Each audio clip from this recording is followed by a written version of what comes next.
Moving on now, US President Donald Trump has arrived in Saudi Arabia today, kicking off a multi-day tour of the Gulf.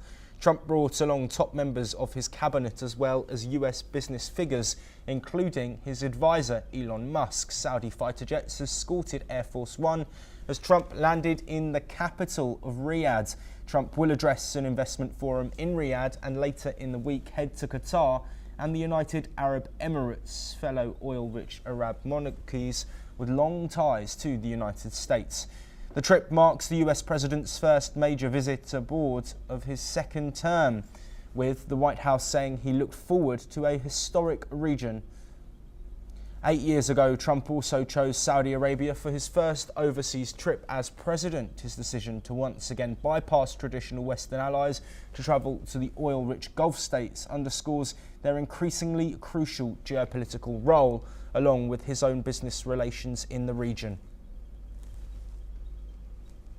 Heading to the Middle East, an Israeli-American hostage was released after 19 months in captivity in Gaza during a brief pause in fighting and reunited with his family.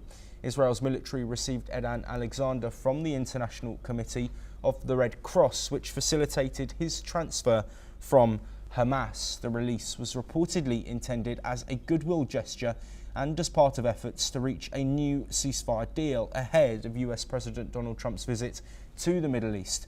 Israeli Prime Minister Benjamin Netanyahu has called Alexander's return a very moving moment and thanked Trump for his support. According to Netanyahu, the release had been made possible because of military pressure on Hamas and the political pressure exerted by President Trump. Hamas, however, has denied this claim. He added that Israel intended to continue with plans to intensify its military actions in Gaza and that there would be no ceasefire. Meanwhile, Hamas had earlier said that Alexander's release was intended to facilitate a deal for the entry of humanitarian aid into the enclave. Hamas had also stated that it will only agree to a deal that includes the end of the war, which has been repeatedly rejected by Netanyahu. With Trump in the Middle East, Israel has vowed to expand its military offensive against Hamas if no deal is reached by the end of his visit. Well, meanwhile, Tehran and Washington are currently engaged in indirect talks over Iran's nuclear program and sanctions relief. These discussions, which began on April the 12th in Amman, saw their most recent round conclude this past Sunday. Iranian Foreign Minister Abbas Araghchi has described this latest round as much more serious in nature. In the latest turn of events, Major General Mohammad Bagheri, Chief of Staff of the Iranian Armed Forces, recently assessed the operational readiness of military forces in the strategic Persian Gulf region. Accompanied by senior military leaders, including Army Commander-in-Chief and Navy Commander Rear Admiral, Bagheri inspected naval and combat units in Bandar Abbas and the surrounding coastal areas.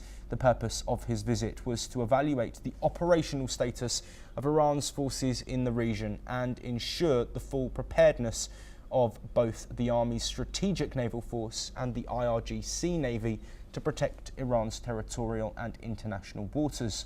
Bagheri stressed that Iranian armed forces are fully ready to respond to any potential threat, and he assured commanders that no scenario will catch the country off guard or go unanswered. In light of these developments, Bagheri warned foreign adversaries that Iran will decide how, when and where any conflict with the country ends. He added that any hostile action against Iran's territory will be met with strong and decisive force. This statement comes as US President Donald Trump arrives in Saudi Arabia to begin a tour of the Middle East, which also includes visits to Qatar and the United Arab Emirates. Trump's visit comes at a time when his administration faces persistent challenges in the region,